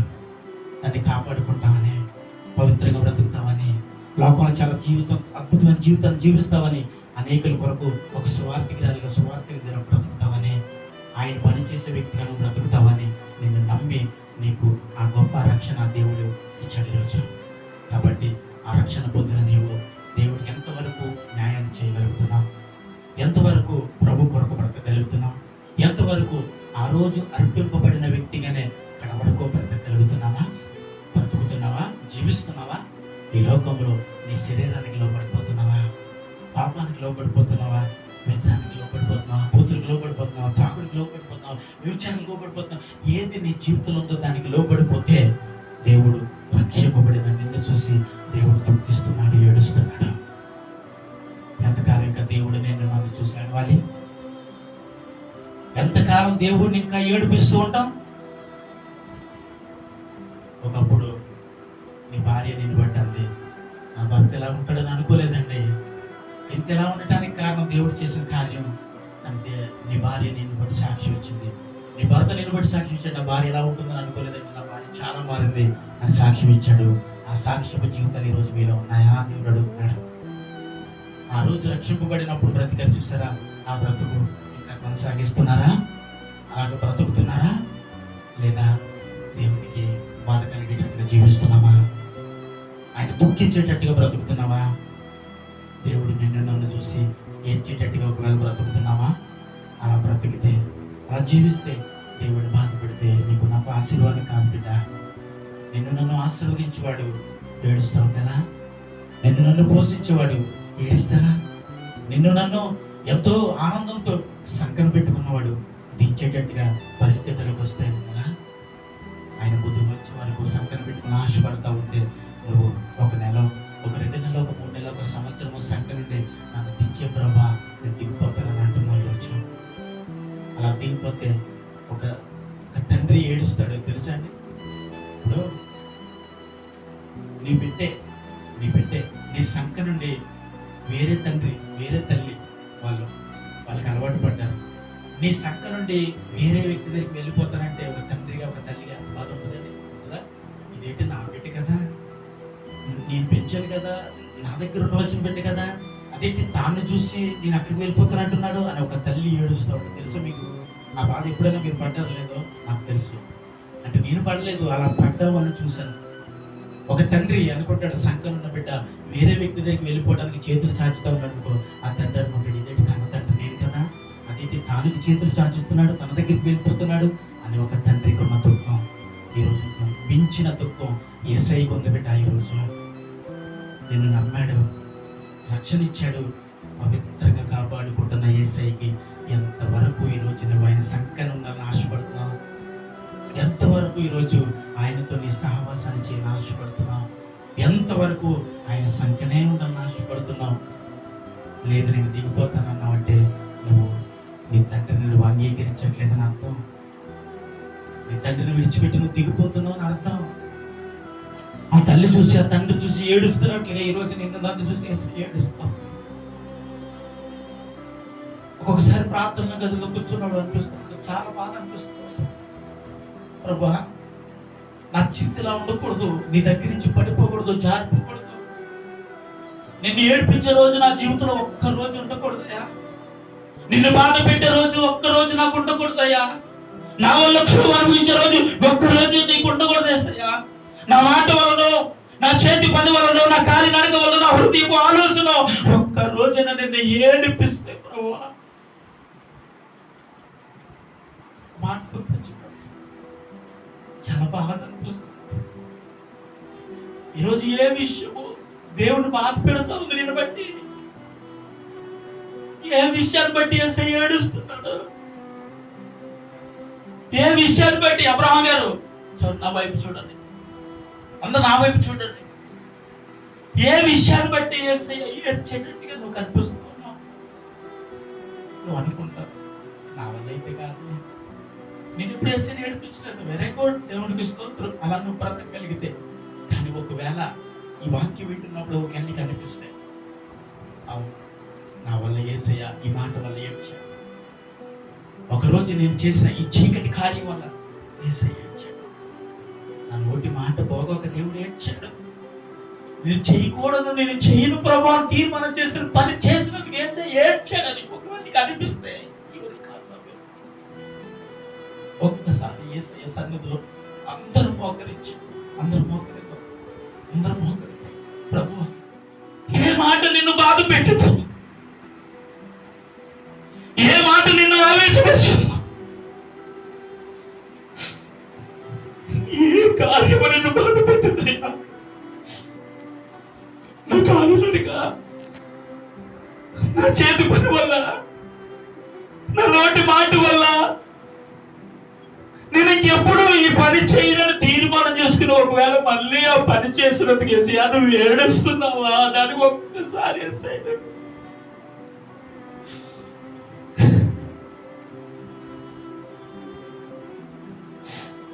ఉదయకాల సమయంలో ఎదురు బట్టి ఏడుస్తున్నాడు. ఒక్కసారి అడుగు.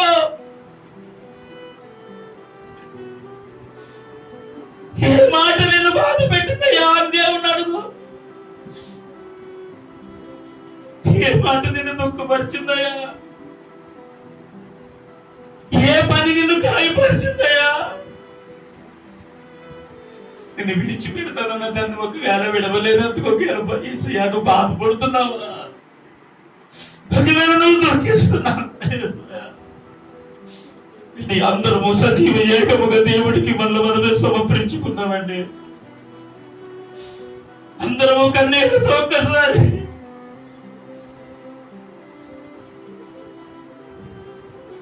ఏ బాధ నిన్ను బాధ పెట్టింది ప్రభావానికి ఒక్కసారి ఏ చేయకూడదు పని వల్ల నిన్ను బాధ పెట్టాను ఏసయ్యా.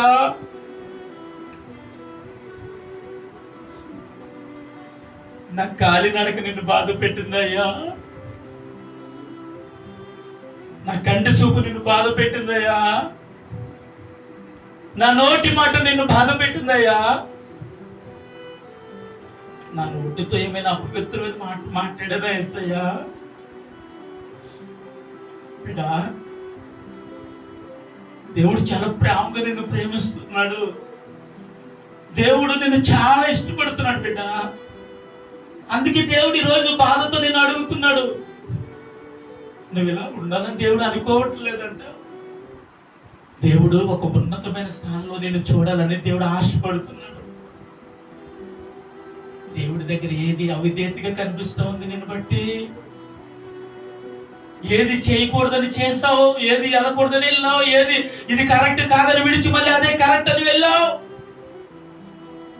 ఏది సత్యము ఏది అసత్యము ఎరిగి దేవుడి సన్నిధిలో ఉన్న నీవు సత్యాన్ని అసత్యం అనేటట్లుగా ఒకవేళ నీ నోటి పట్టుందా?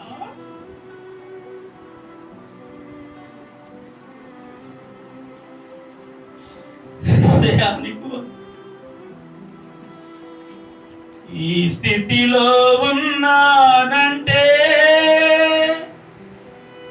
ఇంకా బ్రతికున్నానంటే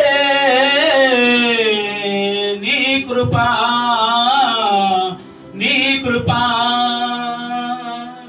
నీ కృపా, ఇది నీ కృపా. ఈ స్థితిలో ఉన్నానంటే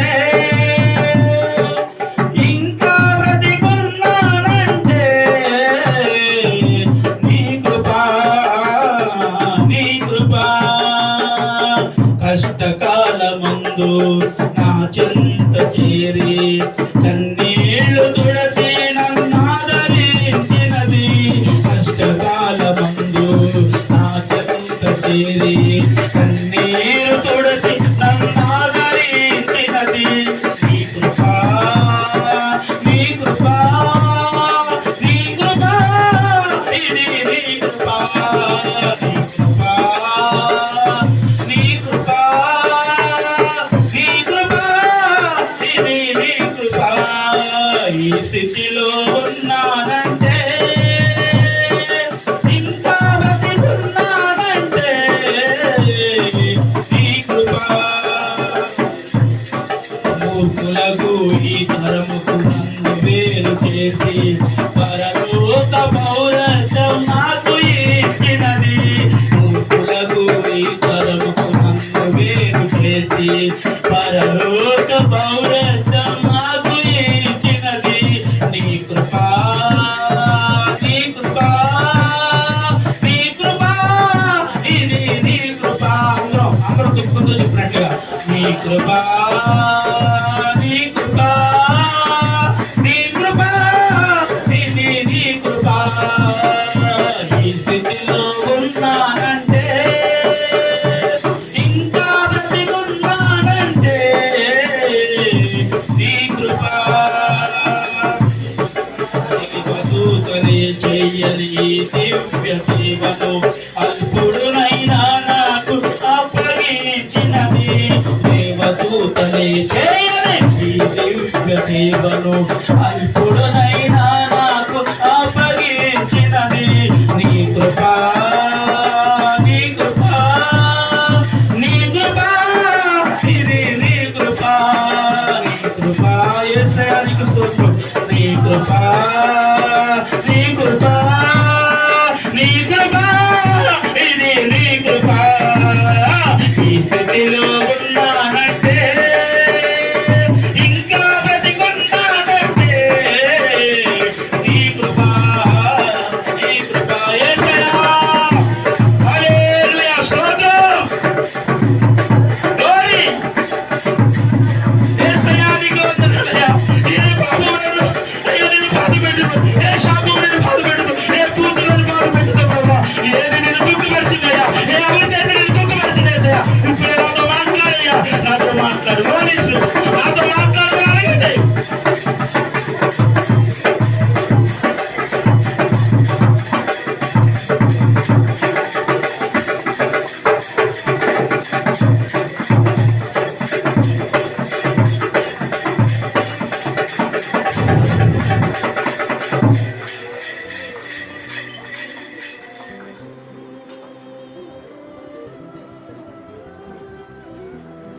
ఈరోజు ఆయన సన్నిధిలో ఉండటం నిజముగా ధన్యకరం తల్లి. మనందరం కూడా దేవుడు అట్టి కృప మనకిచ్చాడు.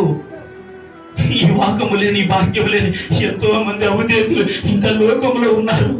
కానీ నువ్వెందుకు ఇక్కడ ఉన్నావో తెలుసా? దేవుడు నిన్ను ఇష్టపడ్డాడు, దేవుడు నిన్ను ప్రేమించాడు. తన పని కొరకు, సేవ కొరకు, పరిచయం కొరకు నిన్ను వాడుకోవాలని. నేను ఇంకా వాడపడనంటావా? అయ్యో ఈ పరిచయం నేను చేయలేకపోతున్నాను, నేను చేయలేను, నాకు వద్దు అనుకుంటున్నావా? ఒకవేళ దేవుడు సన్నిధిలో నీకు శాపలేసే వరం ఇచ్చాడా దేవుడు? అద్భుతం. దేవుడు పరిచయలు వాడబడు, వంటలు చేసే కృప నీకు ఇచ్చాడా? చేయి.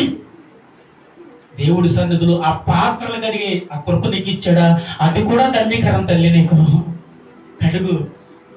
ఇలాంటి ఎన్నో పనులు దేవుడు నీకు ఇచ్చాడు, కానీ వాటన్నిటిని నెట్టివేసి వెళ్ళిపోతున్నావు నువ్వు. వాటిని విడిచిపెట్టి వెళ్ళిపోతున్నావు. ఇది నా వల్ల కాదండి, నేను చేయలేనండి, నేను బలహీనుడండి, బలహీనురాలని ఒకవేళ నువ్వు అనుకుని వెళ్ళిపోతే దేవుడు నిన్ను బట్టి ఏడుస్తున్నాడమ్మా, ఏడుస్తున్నాడు. ఆయన అప్పగించిన ప్రతి పనులను వాడబడాలి. నువ్వు ఉండాలని దేవుని ఉద్దేశం అయిపోతా. దేవుడిని దుఃఖపరచొద్దు, పరిశుద్ధాత్మ దేవుడిని దుఃఖపరచొద్దు.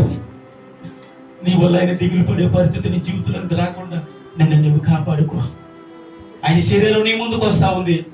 నువ్వు కన్నీళ్లతో నువ్వు సరిచేసేసుకో. ఈ పూట ఇంకా సరిచేసుకో.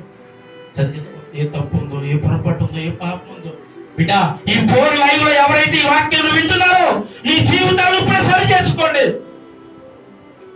ఈ లైవ్ లో వాక్యం వింటున్న ప్రతి బిడ్డ ఈ వాక్యం బట్టి మీ జీవితాలు, మీ బ్రతుకులు దేవుడి సన్నిధిలో సరి చేసుకోండి. దేవుడి కొరకు బ్రతకండి, దేవుడి కొరకు జీవించండి. నీ ప్రాణం ఉన్నంత వరకు యేసయ్య పని కొరకే బ్రతుకు. అట్టి కృప, ధన్యత, భారము, బాధ్యతను దేవుడు నిన్ను నమ్మి ఇచ్చాడు. నమ్మి ఇచ్చిన దేనిని కోల్పోవద్దు. ఆయన పనిలో నేను ప్రతి ఒక్కరు వాడబడాలని ఆయన ఉద్దేశము. వెనకాడొద్దు, వెనక్కి వెళ్ళిపోవద్దు, దిగజారిపోవద్దు, పడిపోవద్దు, తొట్లు వెళ్ళిపోవద్దు. యేసయ్య పనిలో నిలవబడి ఒక ఎలీషా ఏ రీతిగా తన సాధనకరమైన వృత్తిని కూడా విడిచిపెట్టి యేసయ్య కొరకు వచ్చాడో ఒక్కసారి విన్నావుగా. మోషే కూడా ఇదిగో అనేక భోగ వాక్యములను, ఆస్తి పాస్తులు విడిచి వచ్చిన మోషేని దేవుడు పని కొరకు ఎలా వాడుకున్నాడో చూసావుగా. తన ఇష్టపడిన తన కొడుకును బలి అర్పించే విషయంలో వెనకాలని అబ్రహామును కూడా విన్నావు కదా. నీ జీవితాన్ని ఇప్పుడు మార్చుకుంటావా? నీ శరీరముని నీవు సజీవ యాగముగా దేవుడికి నిన్ను నీవే అర్పించుకుంటావా? ఈ పూట ఈ వాక్యం వింటున్నా నీవు దేవుడి కొరకు నిన్ను నీవే అర్పించుకో. ప్రభు కొరకు బ్రతకు, యేసయ్య కొరకు నిలవబడు. నిత్య జీవపు తండ్రిని దుఃఖపరిచే పని ఏది చేయొద్దు, నీ జీవితంలోకి రానివద్దు. ప్రభు కొరకు బ్రతికితే ముద్దు మధ్య సంకం పెట్టుకుని దేవుడు నిన్ను పరలోకానికి తీసుకెళ్తాడు. ఏమా ప్రతి ఒక్కరు రక్షణ పొందిన మీ కుడి చేతులు పైకి ఎత్తండి. అది చాలా భారంతో ఎత్తారు మీరు. అమ్మో, ఈ అవిధేయత, ఏ తప్పు, ఏ పొరపాటు ఒకవేళ ఉండి నేను ఇక్కడ ఉన్నాను అయ్యా, వాటన్నిటిని కడిగాయి, నీ రక్త మాంసం నా శరీరంలోకి వస్తుందని మీ చేతిని సాచండి.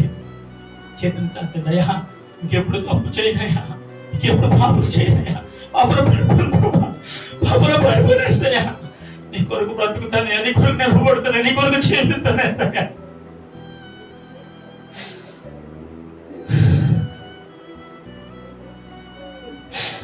నన్ను నేను నీ కొరకు అర్పించుకుంటున్నాను. నీ ప్రాణంలో తోరుకు నీ కొరకు బ్రతుకుతానే, నీ సేవలో పడబడుతున్నాయి. ఈ అనారోగ్యాలు, సమస్యలు, కష్టాలు కానీ లేని ఇబ్బందులు కానీ నేను దూరం చేయొద్దు ప్రభా. నన్ను నేను దూరం చేసేది ఏది నాకు చేసేయా, ఏది నాకొద్దు. నీకు సమీపంగా ఎప్పుడు నీతో ఉంటానయ్యా. సంఘ సహవాసంతో, సేవకుల సహవాసంతో, సంఘ బిడ్డల సహవాసంతో నేను ఎప్పుడుగా ఉంటాను ప్రభు. ఇలాగే ఉంటాను. నన్ను తప్పను, నా తప్పు, నా పొరపాట్లు మన్నించి క్షమించి దీవించు, ఆశీర్వదించు.